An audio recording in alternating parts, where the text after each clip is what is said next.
The crimes, the criminals, why did they do it? Who got hurt? Did they meet justice or commit the perfect crime? You'll find all the clues at Jim Harold's Crime Scene. Welcome to the Crime Scene. I am Jim Harold. So glad to be with you once again. Now, those of us who are of a certain age can remember something called the Satanic Panic. This is back in the 80s when everybody thought that popular culture was trying to turn a young generation of Americans into a bunch of Satanists. And that had a large part in the genesis of that about the case that we're going to talk about today, the case of the Acid King. And there's an upcoming book on that subject, and the author is Jesse Pollack, and he joins us today. Jesse was born and raised in the Garden State of New Jersey and has been a contributing writer and correspondent for Weird New Jersey magazine for the last 15 years. He's also an accomplished musician. His soundtrack work can currently be heard on the PBS documentary series Driving Jersey. Jesse, welcome to the program today. Thanks so much, Jim. Happy to be back. So, who exactly was the Acid King? The Acid King was the sort of teenage nickname for a kid named Ricky Kasso, who grew up in the 1980s of Long Island. Ricky was called the Acid King by his friends because by the time he was 17 years old, he was one of the chief distributors of hallucinogens on the North Shore area.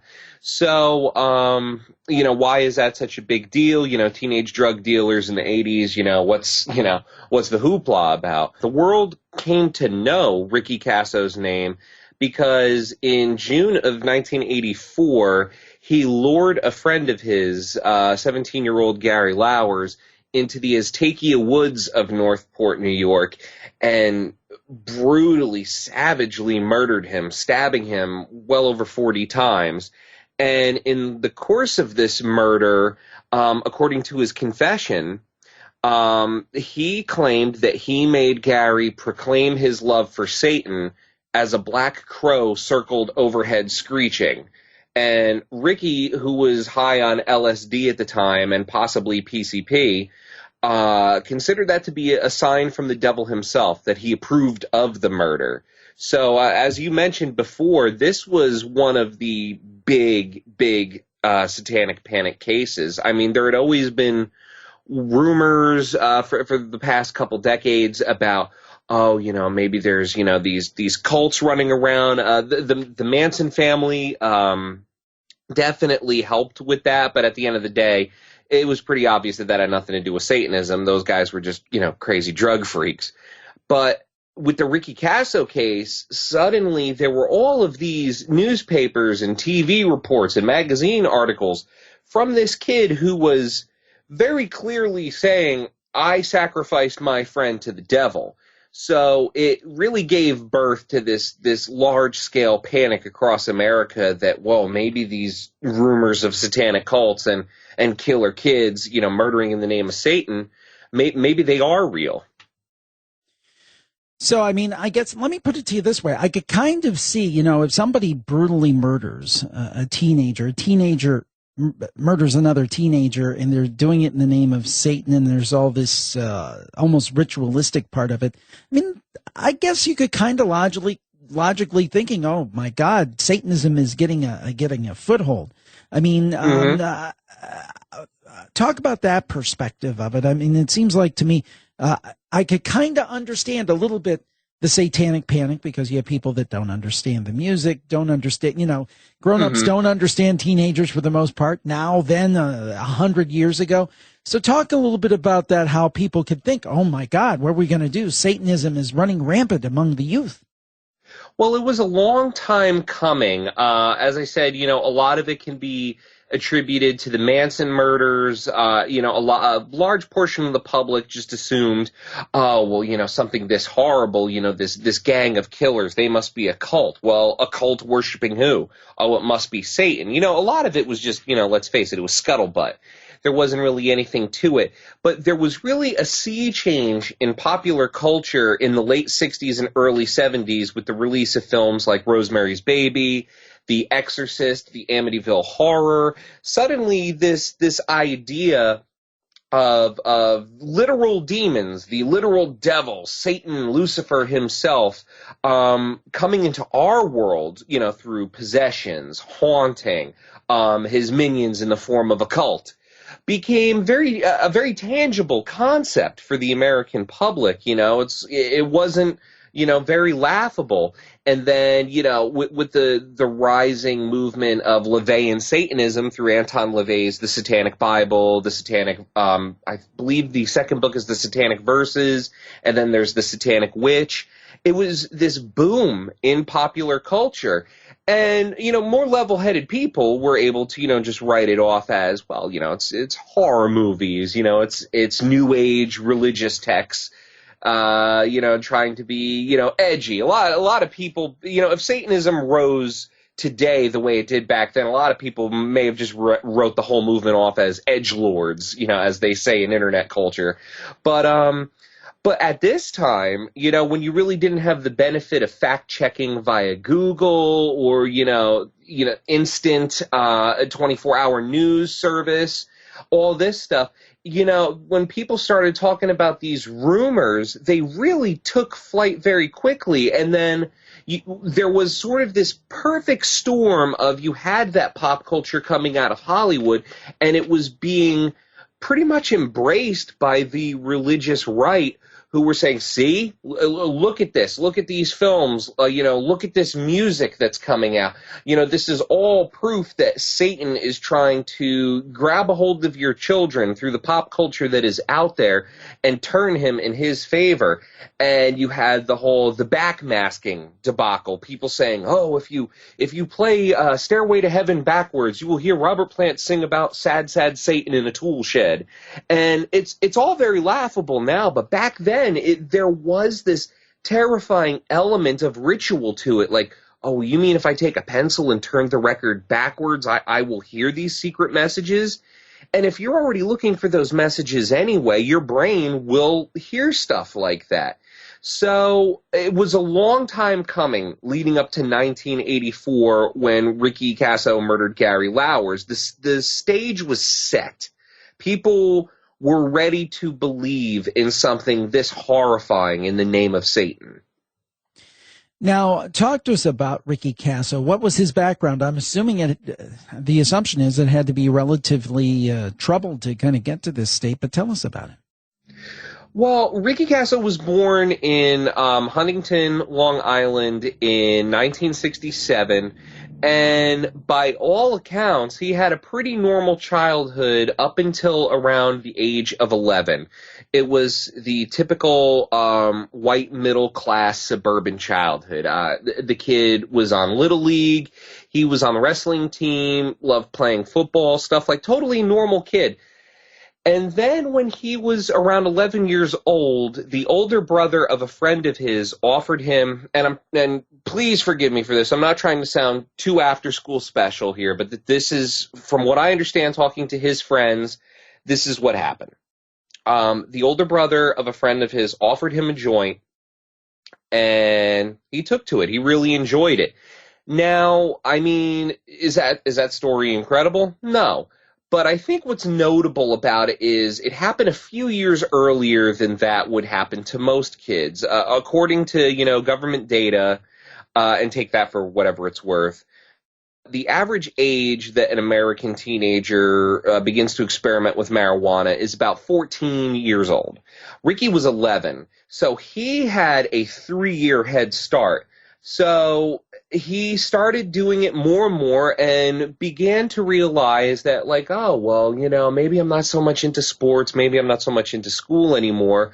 I'm really digging smoking weed with my friends, and started getting into music. He had a guitar, was really into bands like Led Zeppelin, The Grateful Dead, Asia, typical normal late 70s, teenage interest in rock and roll. Well, since he started so early, he was able to graduate to, stronger drugs, much earlier than his peers. By 14 years old, he was already using and dealing acid. There were also these things called purple microdots that were very popular in Northport. The kids called them mesk. They mistakenly thought it was mescaline, but it was actually a type of a dirty acid cut with strychnine, which is rat poison, and a little bit of PCP, and that was all mixed together into this tiny little tablet form. They were very cheap. You could get one for $3 or $4 bucks, and it was a high that would last a few hours. You would mildly hallucinate on it. It had euphoric effects. Talk to most people that used purple microdot in the 80s. They'll all tell you the same story. Oh, God, I laughed so hard that my face hurt the next day. And so for a bored suburban kid on Long Island, stuff like this, hey, it's going to make you see things. It's going to make the music you listen to better. It's going to make your friends' jokes funnier. Food's going to taste better. For a bored kid, and it's cheap. Yeah, he was into it. And unfortunately, he, once he got hardcore into this, he started doing things to support his habit that started getting him into a lot of trouble. When he was in 8th grade, him and 5 friends broke into a house, presumably to steal things to sell to buy more drugs, or even worse, just for the thrill of it. He got in trouble for breaking into a church and stealing from the collection box. So trouble started very early for Ricky. Somewhere around that time, 14, 15 years old, most people say it happened when he went into the library one day by chance. He got into Satanism. And it wasn't just the usual, Ozzy's probably into Satanism. I saw this on a Motley Crue album cover, something like that. He was getting deep into it. He was reading whatever books and magazine articles that he could find on it. He owned a copy of the Satanic Bible. He took it seriously. People remember him walking around speaking in what they will say is, we heard him speaking something that sounded like Latin. And it could have been one or two things. It could have been him speaking some of the satanic verses that Anton LaVey wrote about, or it could have been something a little deeper that, while slightly obscure, was not too hard to find. Aleister Crowley, in one of his occult books, talked about, speaking backwards, which is where a lot of this backmasking stuff supposedly came from. So he could have been practicing doing that. So you had this you had two elements of the perfect storm in Ricky's life start to come together at a very early age. You had the use of hallucinogenic drugs. You had the influence of dark material like Satanist literature. And then the third element, which is very rarely talked about in this case, is obviously those two things that I just mentioned were causing a lot of trouble at home. Ironically, it wasn't the drug use and the Satanism part that really bothered Ricky's father. It was the fact that he was turning away from his athletic abilities. Dick Casso, Ricky's father, was an athlete, star athlete in school. He was the son of a minor league baseball player, Alfred Casso. And sports was this guy's life. He was a football coach, basketball coach. I believe he was a wrestling coach at one point too. And he was a social studies teacher at Cold Spring Harbor High School, which is a nearby community. So the deck was kind of stacked against Ricky to begin with. I mean, my father's a football coach and a teacher. He's going to rebel a lot harder than most kids. So that element of rebellion really came to a head in the Casso household. Dick was not having any of Ricky's antics when it came to this. He could let the poor grades slide, as long as he passed, but he really, really wanted Ricky to continue the family line of being an athlete. And he was very upset when Ricky said, I don't want to play football anymore. I don't want to play baseball anymore. I don't want to wrestle anymore. He felt he was losing his son. So there were constant fights and arguments in the house. I've spoken with several of Ricky's friends that told me, oh yeah, we were playing touch football in the backyard one day, and then we heard this commotion the next house over in the Casso house, and there comes Ricky flying through a screen door. Dick Casso had picked him up and launched him through the door in the middle of an argument, just screaming at him, don't come back, we don't want you around here anymore. And this kid was 14 years old. So I don't want to blame it too much on the parents.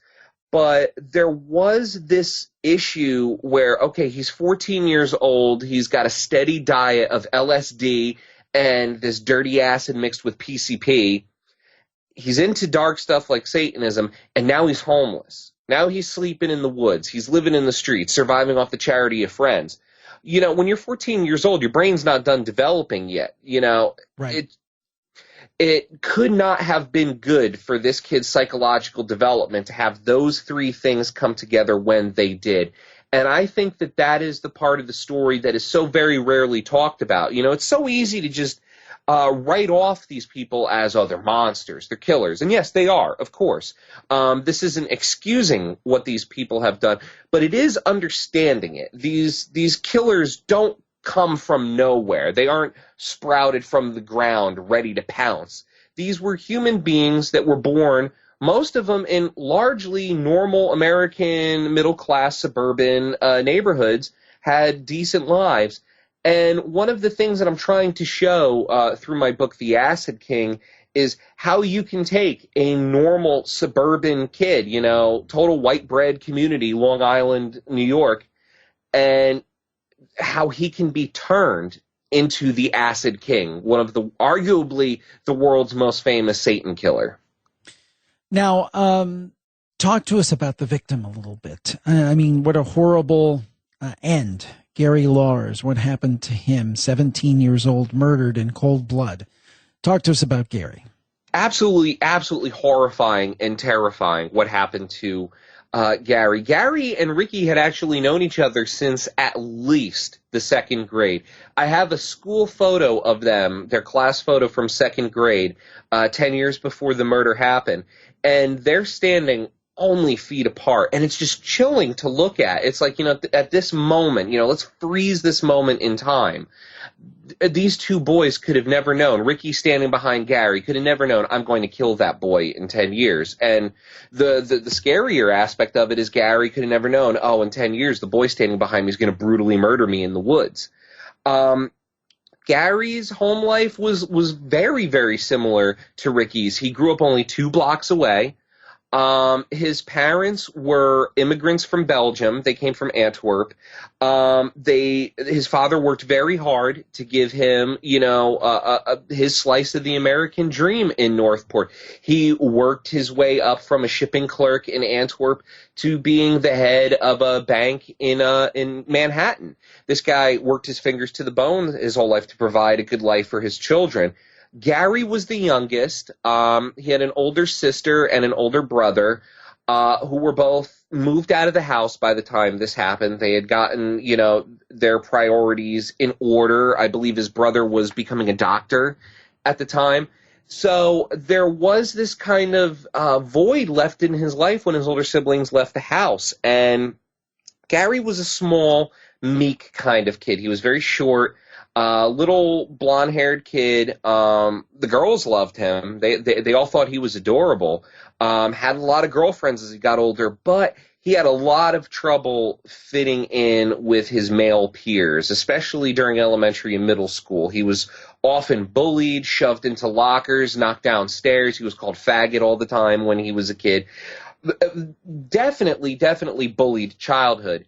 And much like Ricky found a way to get rid of his boredom, Gary found acceptance in drugs. By the time that he was in junior high, he was meeting up with people like Ricky in the loading docks behind a restaurant in Northport. And these loading docks were kind of obscured by a very small patch of woods. So these kids, it wasn't uncommon for kids to meet up there before school, smoke a couple joints, you know, take a couple microdots, then go to class, then meet up again at lunch to do the same. And Gary was one of those kids. And through the drug culture that was emerging in Northport amongst its teenagers, he definitely, you know, found a way to fit in. Unfortunately, it became his undoing, I guess you could say. By the time he had turned 17, like Ricky, he was regularly using hallucinogens. He also was supporting his habit by very, very frequently breaking into people's homes and stealing. He broke into the home of a friend and stole $4,000 from her family. But in kind of a strange way, he knew what he was doing was wrong, but I think he almost excused it away in his brain by sharing it with his friends. When he broke into that house and stole the $4,000, he bought motorcycles for his friends, like little Honda motorbikes, and then went to Lace's roller rink and tossed $1,000 into the air and let his friends catch it. So it was this weird kind of Robin Hood-esque lifestyle he was living. But, once you're doing that to support your habit, soon you really start stealing from dangerous people. And one of the dangerous people he stole from was from Ricky. In April of '84, only 2 months before the murder, he was hanging out with Ricky in a friend's clubhouse, and Ricky passed out from a night of partying. And Gary reached into Ricky's jacket pocket and stole 10 bags of PCP. Word got back to Ricky very, very quickly. I guess Gary thought that no one had seen him. Someone did. So by the next morning, Ricky very violently beat him in the park downtown at the foot of Main Street in Northport. I believe he gave him 2 weeks to pay him back. And Gary ran off, and for the next 2 weeks, he kind of dodged him. He gave him $30 of the $50 he owed him one day, and then kind of hid out from there on. By June, it had more or less been paid off, and Gary thought, everything's fine with me and Ricky. But a lot of his friends were not as naive. A lot of people told him, listen, this kid beats your ass. He's on the hunt for you. I would not, think that he's forgotten this. Don't hang out with him. And he was, oh, no, everything's fine. Everything's cool. Me and Ricky are good. And one night, it was initially reported to be June 16th, 1984, but that was actually an error in one of the confessions that later went unreported. I'm sorry, the correction went unreported.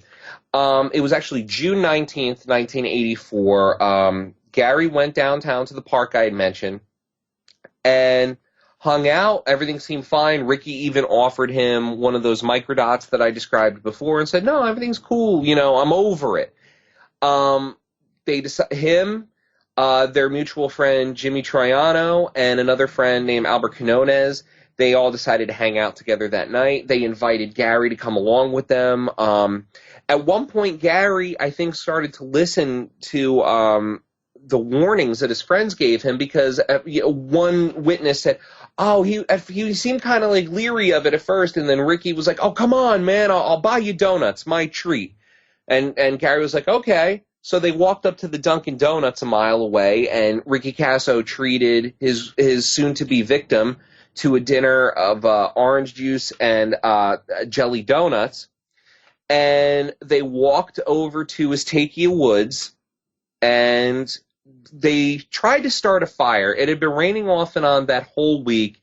They were having a lot of trouble getting this fire started, and at one point, Ricky suggested to Gary, oh, well, why don't you donate your socks?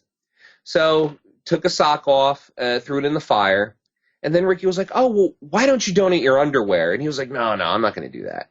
And then he said, well, why don't you throw your denim jacket on the fire? And he goes, well, how about, I just give you my sleeves? Then I can turn this into like a cool jean, vest or something. So he did that. And then as they started to take more and more drugs, Gary started to get very paranoid over what was happening. And, he looked at Ricky and said, I'm getting really bad vibes. I'm afraid that you're going to kill me. Ricky said, oh, you're crazy. No. But soon a fist fight did break out. And Gary told him, like, listen, I'll fight you as long as it's one-on-one, no weapons.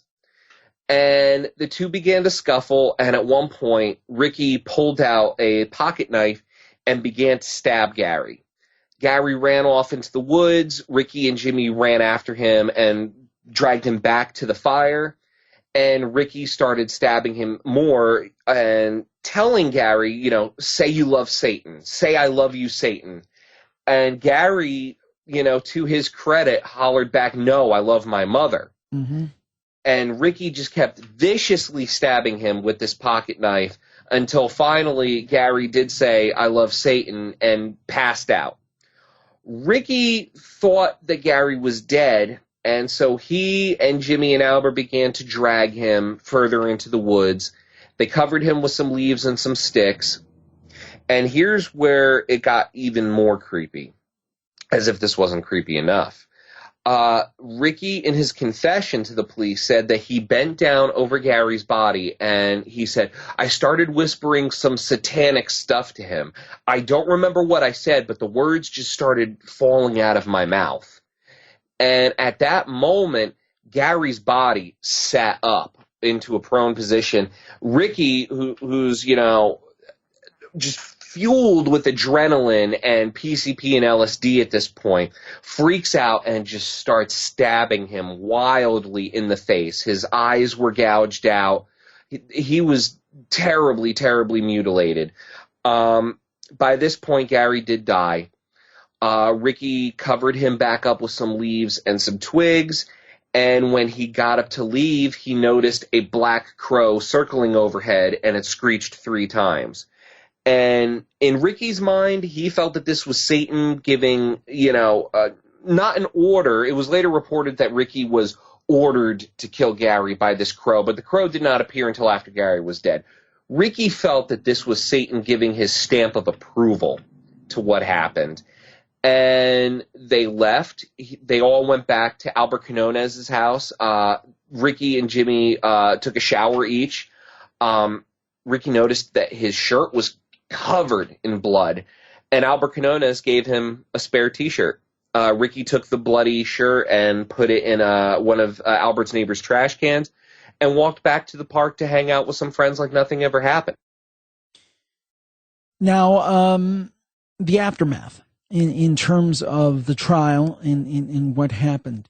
A lot of publicity, lots of controversy, I'm assuming. Oh, yeah, and a lot of it wasn't just about the murder. It was that aftermath. There was a 2-week period in between the murder and when Ricky and Jimmy got caught.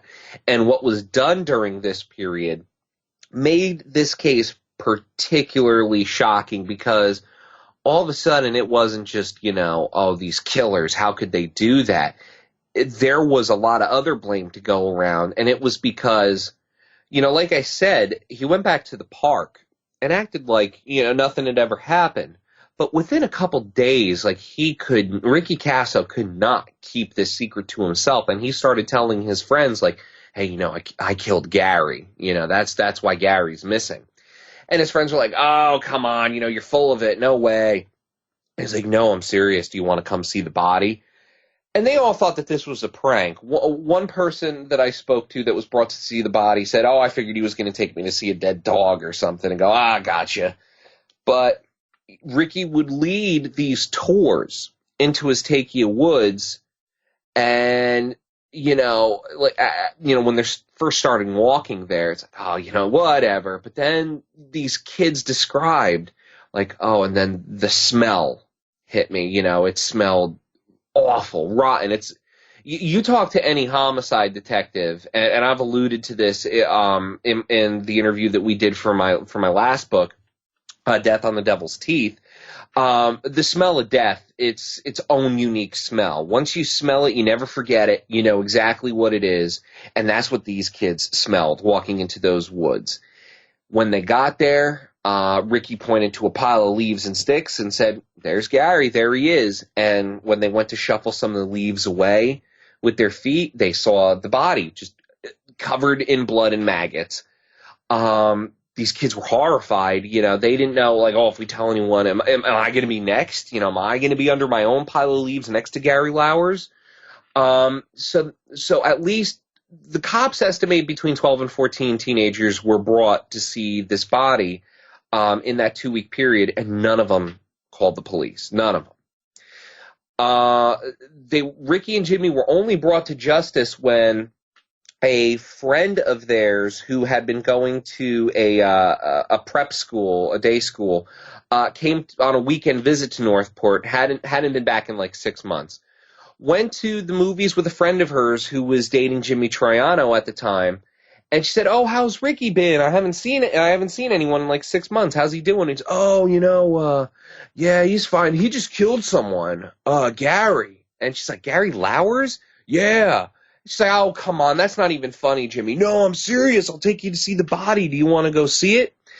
And she's like, "No, of course not." And she just thought he was high and just making stuff up. So they went to see the movie. And I guess, sitting there in the darkness and you've got time to be alone with your thoughts while the movie is playing, it just started eating at her and eating at her. So she decided to split once the movie was done. She went home and called Gary's house and asked Mrs. Lowers, is Gary around? Can I talk to him? And she's like, "No, I haven't seen him in 2 weeks." Now, the Lowers family never reported Gary missing because, like I said, by the time he was 17, he was already kind of a street kid like Ricky was. He would just leave for days on end and would never, he would never check in, he would never call anyone, but no one ever worried because he would always come back. So his parents just figured, he's off doing whatever, he's 17, boys will be boys. And so when this girl heard this from Gary's mom that she hadn't seen him in 2 weeks, a chill ran up her spine like, oh my God, he might not have been joking. There might be something to this.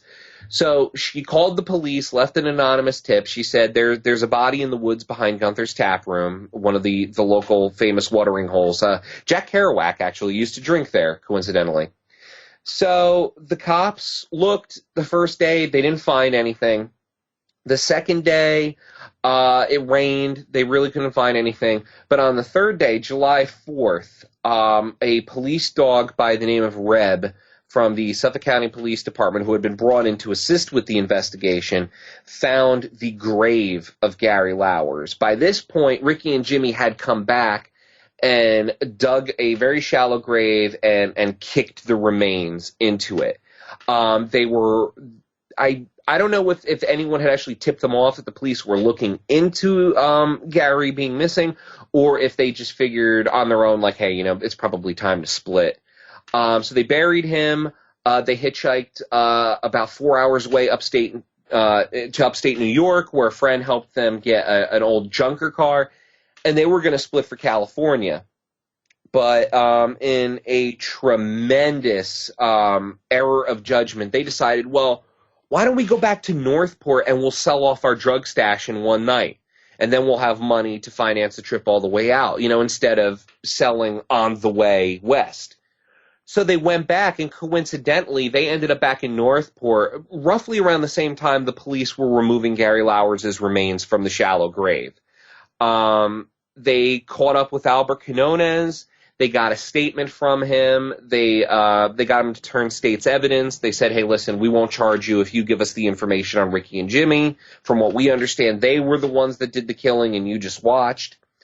So once they got this statement, they found Ricky and Jimmy passed out after a night of partying and selling drugs in the park. They had their legs sticking out of the car, which they parked in front of the Northport Yacht Club. And cops surrounded the car and they arrested them. They were brought to Suffolk County Police Headquarters in Yaphank, and Ricky told them right away, yeah, I did it. Gary Lowers had been ripping off everyone in town, and he got what he deserved, and I sacrificed him to Satan. Told him everything about making him proclaim his love to Satan, told the police about the crow, and these were hardened investigators. One of the lieutenant in charge of homicide who was in the room when Ricky gave his confession 10 years prior was one of the detectives that worked the Amityville horror case. He interviewed Ronald DeFeo Jr. when DeFeo was talking about murdering his family. So a guy like that, even with the career history he had, was completely shocked by the savage and unsettling nature of this case. So they took his confession. They took 2 confessions from Jimmy, one where he really blamed it all on Ricky, And then a second one was taken where he admitted, okay, I helped drag him back to the fire. I kicked him while Ricky was stabbing him, and I helped bury the body.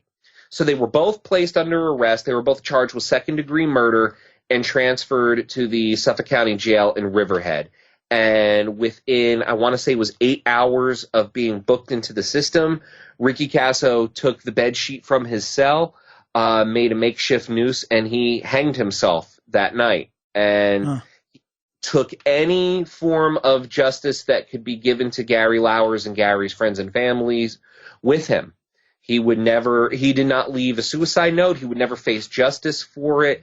And when it all finally went to trial in April of the next year, because the cops didn't care that Ricky had died. They were like, well, we're just we're gonna continue on with Troiano. And they didn't even charge him as an accessory. They charged him just the same as Ricky, with second-degree murder. So when it went to trial in April of '85, Ricky had a pretty good lawyer. Jimmy had a pretty good lawyer, Eric Nyberg, who later became famous for being Amy Fisher's lawyer, the Long Island Lolita. And Nyberg had a very solid defense strategy. It was, look, these kids were out of their minds on acid in the woods that night. Jimmy gave two conflicting confessions. The other kid, he's talking about sacrificing people to the devil. These kids were obviously out of their mind on drugs. No one's ever going to know what really happened that night. We're never going to know if Jimmy helped or not, or if this confession was coerced. So, he told the jury, hey, vote with your conscience on this. Does this sound like a rational murder case? And the jury, in the end, sided with him. Jimmy Troiano was acquitted. So no one ever faced justice for what happened to Gary Lauwers. And the wider implications of this, as we discussed in the beginning of the program, was that it did help. It was like throwing gasoline onto the fire of the Satanic Panic. Now, paranoid parents and the religious right and reporters all over, not just the country, all over the world. This was international news. The Japanese press descended on Northport. The London newspapers came. Everyone. This was a huge story. Now there was confirmation in their eyes, at least, that these teenage satanic cults did exist and that they were coming for your kids, and we need to be vigilant against them. And, of course, with Ricky Kasso dead and not able to really tell his side of the story, that there really was no cult, it was just, him and a couple friends stoned in the woods, the rumor snowballed out of control. It was really incredible how a case of, let's face it, this was a drug murder. This was something that went bad. Ricky Kasso just happened to consider himself a Satanist, and while he was stabbing Gary Lauwers, said some satanic crap to make himself feel important, maybe to drive terror into the heart of his victim. But did he lead a cult? No. Was there chanting? No. At one point, the New York Daily News and the New York Post reported, there were a dozen cult members in robes chanting in front of a roaring fire as Gary Lauwers was sacrificed to the devil. Did any of that happen? No. But with Ricky dead and unable to give an interview, or, we did not have what we had with the OJ trial, where the courtroom stuff was put on bright display on the television. We had none of that. So the American public just looked at what was in the newspapers and said, well, it's in the Post, it's in the Daily News, these are national papers, it must be true. And it wasn't just them. The New York Times were reporting it too. So it did kick off this wide-scale satanic panic, and I'm really hoping to show with this book, like I said, not just how a normal kid can become the world's most famous Satan killer, but how a pretty cut-and-dried murder case, when you have something like overzealous detectives and poorly worded press releases and story-hungry journalists can get a hold of it, can turn it into a total mess that is not reflective of the true facts. And it still happens today. Well, it is a fascinating tale how a Long Island teenager could do something this heinous, and certainly the tie-in with the 1980s Satanic Panic. Now, Thank you so much for joining us today and talking about the Acid King.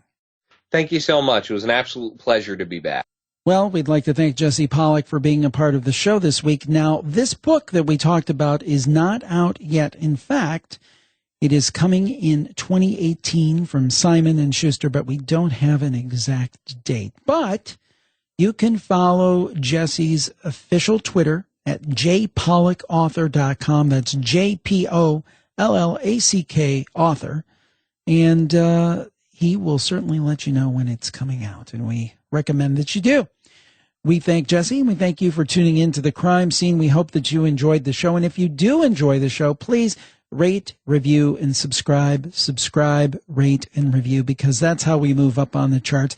Main thing is that you subscribe. If you subscribe, iTunes sees that, Apple Podcasts sees that, and they move us up on the charts, and more people find us. And then when you rate and review, what happens is people go in and they look at the ratings and they say, hey, that person wrote a nice 2 or 3 sentence blurb about why they like the show. It's so important.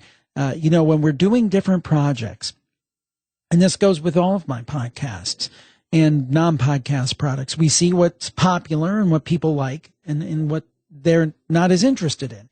And we focus on those things. So this podcast, Crime Scene, as a free podcast, is kind of in that evaluation stage. Is this something people are going to tune into and that they're going to enjoy? If it is, we'll keep doing it. If it's not, we'll move on to other things that people enjoy more. So please show your enjoyment, if you don't mind, and let us know by doing those things. We thank you so much, and we'll talk to you next time. And as always, be careful out there. Thanks so much.